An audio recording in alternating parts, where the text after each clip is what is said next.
There is a kind of joy that doesn't shout. It doesn't arrive with confetti or applause. It lives quietly beneath the noise, waiting to be noticed. A soft morning breeze, a kind glance from a stranger, the warmth of tea between two tired hands. In the rush of modern life, we forget that joy doesn't come from acquiring more. It blooms when we slow down and begin to see. Through the lens of Buddhist wisdom, we'll explore how to awaken this joy, not just in rare moments, but in the everyday. If your heart longs for peace that doesn't depend on the world outside, this journey is for you. Comment your reflections, and subscribe for more mindful teachings. Joy often hides in the smallest of places, in moments we brush past, convinced they are too ordinary to matter. But what if ordinary was sacred? Buddhist teachings remind us that suffering arises when we crave what is distant and forget what is near. The Buddha taught that mindfulness, sati, brings us back to the now, and in the now joy can be found. There is an old story about a monk who traveled far to find wisdom. He crossed rivers, climbed mountains, and endured hardship. One evening, exhausted and hungry, he stopped under a fig tree. With no food or shelter, he closed his eyes and whispered, "There is nothing left." As he sat, a soft rain began to fall. The monk opened his eyes.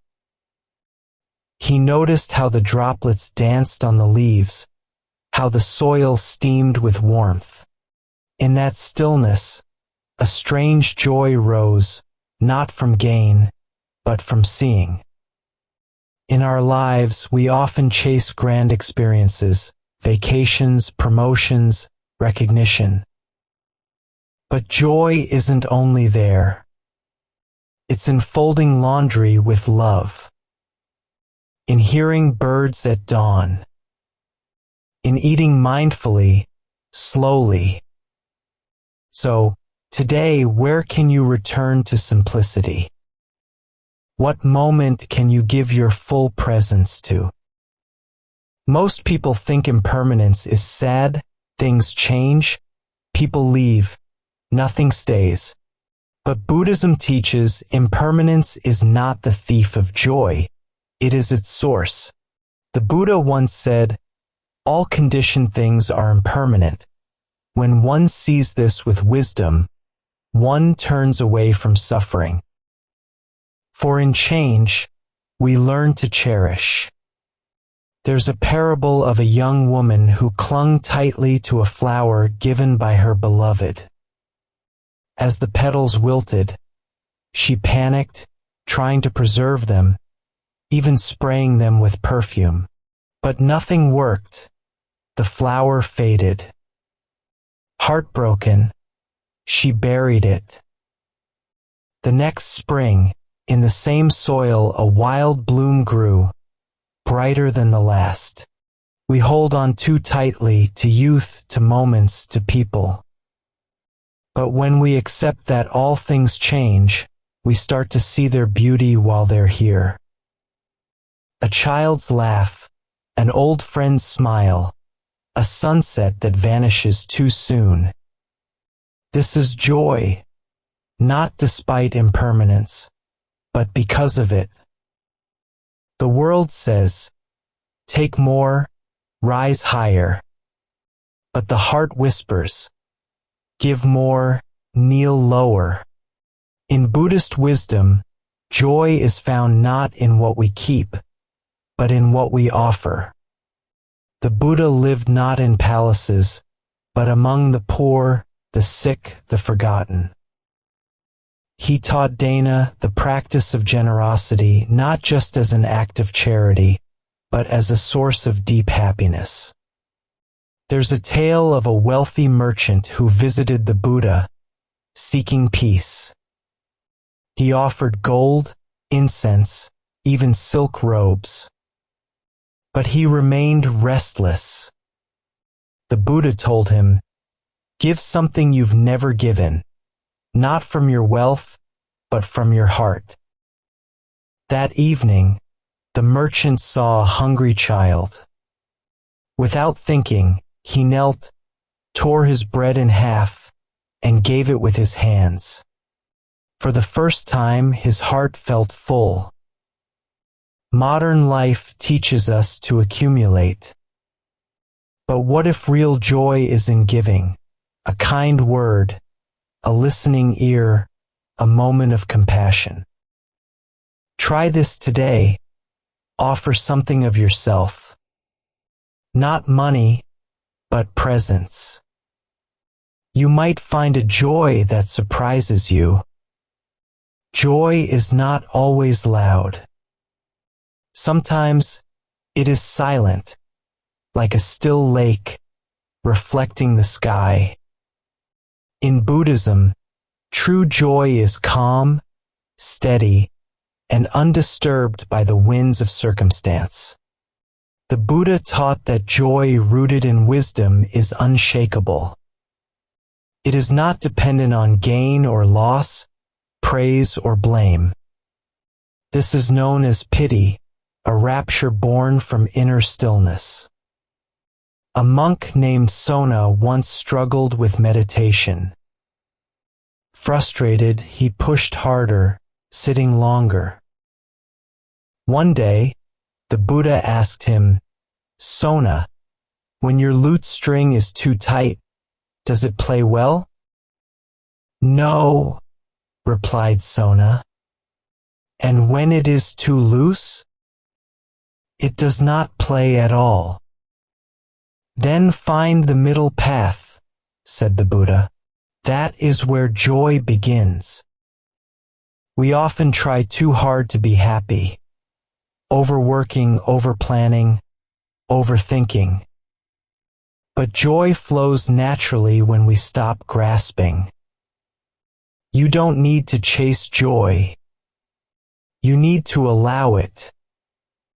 Joy is not a solitary flame. It becomes a wildfire of warmth when passed from hand to hand, heart to heart. In Buddhist teaching, mudita means sympathetic joy, the delight we feel in the happiness of others. It is the antidote to envy, the balm for disconnection. There's a story of a young monk named Anil who lived a quiet life but felt joyless. One day, he met a traveler who said, "True joy is not found in stillness alone. It's found in the space between hearts, when kindness is shared." Anil began to listen more, to serve with love, to smile at strangers. Slowly, joy returned, not as a flash, but as a gentle sunrise. In today's world, joy is often hoarded. Success becomes competition. Beauty becomes insecurity. But mudita teaches us to rejoice when others shine. We often mistake holding on for strength, gripping tightly to expectations, grudges, old versions of ourselves. But in Buddhist wisdom, it is letting go that creates space for joy to arise. The Buddha taught upadana, clinging, as one of the roots of suffering. When we release our attachments, we free the heart to breathe again. There is a parable of a traveler carrying a heavy sack of stones. When asked why he doesn't set it down, he replies, "They've been with me for so long, I forgot they were heavy." One day, weary and aching, he drops the sack and is stunned by how light he feels. The joy didn't come from gaining anything new, but from releasing what no longer served him. We carry so much regret, resentment, fear of what might happen. But when we begin to let go, joy naturally returns. like sunlight entering a room once the curtains are drawn. What are you ready to put down today? Sometimes it's not the world that needs to change. It's the way we see it. In Buddhism, right view is the first step on the Eightfold Path, a way of seeing life that opens the door to peace and joy. Right view means understanding life as it is, that it changes, that suffering arises, but also that freedom is possible. When we view life clearly, even suffering can hold seeds of joy. There's a story of a blind man who longed to see a lotus bloom. A teacher handed him a dried petal and said, "Even in touch, there is beauty." The man began to sense the world differently, through scent, warmth, sound. In time, he discovered joy not from sight, but from presence. We often focus on what's lacking, broken, missing. But if we shift our perception, even slightly, life reveals a quiet grace. What might you see differently today? Through the eyes of compassion. More is never enough when the mind is restless. But enough is more than plenty when the heart is still. In Buddhist wisdom, santuthi, contentment, is considered a treasure. It's not about settling, but about seeing that in this very moment, there is nothing missing. A village farmer once prayed for rain, wealth, and a bigger house. A wandering monk gave him 3 seeds and said, "Plant these and wait." The man planted them reluctantly. Months passed, and while others chased fortune, he tended to his garden. When harvest came, his field was full, while others were empty. He had enough, and in that he was joyful. Modern life whispers, "You need more." More success, more things, more attention. But the joy we seek doesn't come from excess. It comes from enoughness. The most overlooked miracle is the one happening now, your breath. It arrives without demand, leaves without resistance, and carries you through every joy and sorrow. In Buddhism, the breath is sacred. The Buddha taught anapanasati, mindfulness of breathing, as a doorway to tranquility and deep joy. There's a story of a young woman tormented by worry. A teacher told her, "Watch your breath like waves at the shore. Come, go, come, go." She sat daily, just watching. Over time, her panic softened. She began to feel joy, not in changing her life, but in fully meeting each breath. When the world feels heavy, your breath is always here. Simple, steady, true. A refuge you carry within. Close your eyes today, just for a minute. Inhale gently. Exhale slowly. Let joy rise from silence.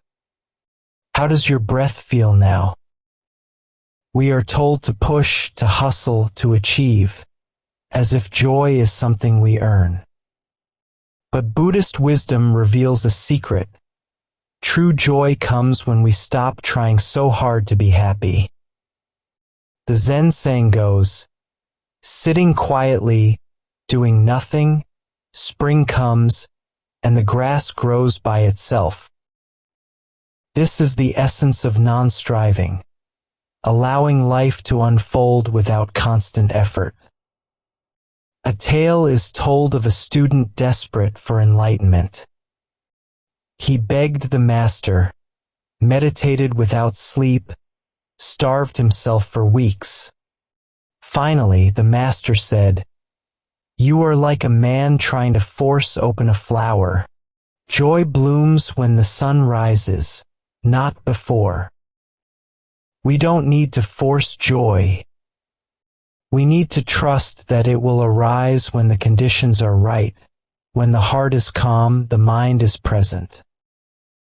When we forget ourselves in service of another, something extraordinary happens.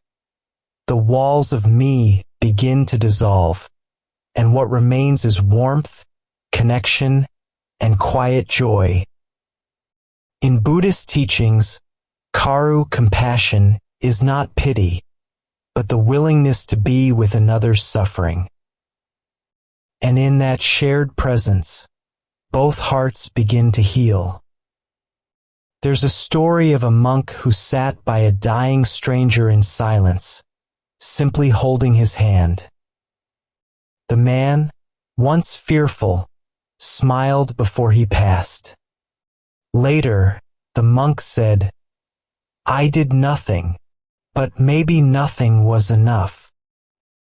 That kind of presence, soft, undemanding, opens the door to joy not just for others, but for ourselves. Compassion doesn't require grand gestures. Sometimes it's a look, a word, a listening ear. And in giving it, we remember the tenderness within us. When we forget ourselves in service of another, something extraordinary happens. The walls of me begin to dissolve, and what remains is warmth, connection, and quiet joy. In Buddhist teachings, karu, compassion, is not pity, but the willingness to be with another's suffering. And in that shared presence, both hearts begin to heal. There's a story of a monk who sat by a dying stranger in silence, simply holding his hand. The man, once fearful, smiled before he passed.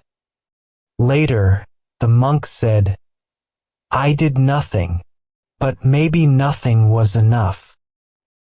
That kind of presence, soft, undemanding, opens the door to joy not just for others, but for ourselves. Compassion doesn't require grand gestures. Sometimes it's a look, a word, a listening ear.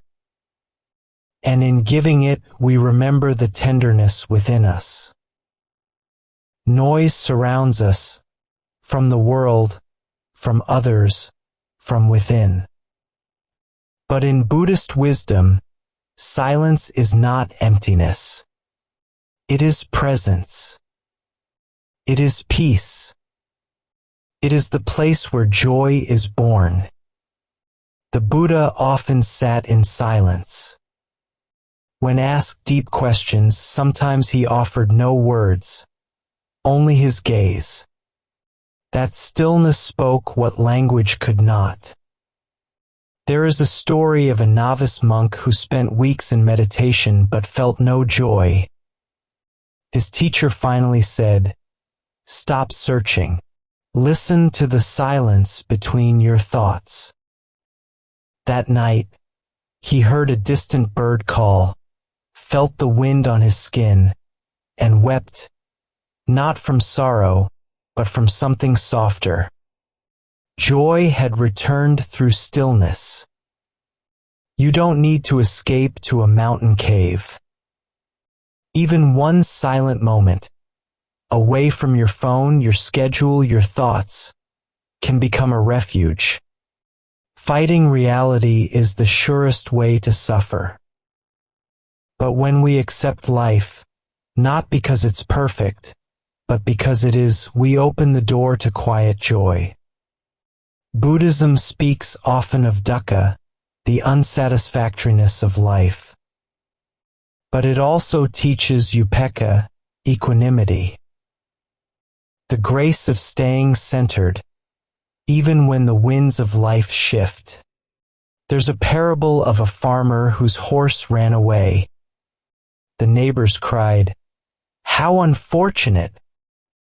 He replied, "Maybe."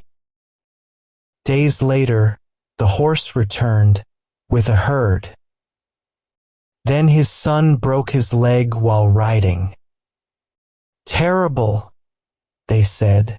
He replied, "Maybe." His son avoided being taken to war due to the injury.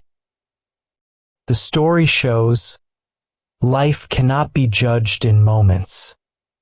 Acceptance is seeing the full picture, not just the frame. When we stop resisting, we begin resting, and joy can gently rise like mist from still water.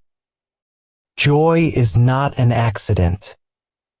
It's not something we wait for. It's something we practice, moment by moment, breath by breath.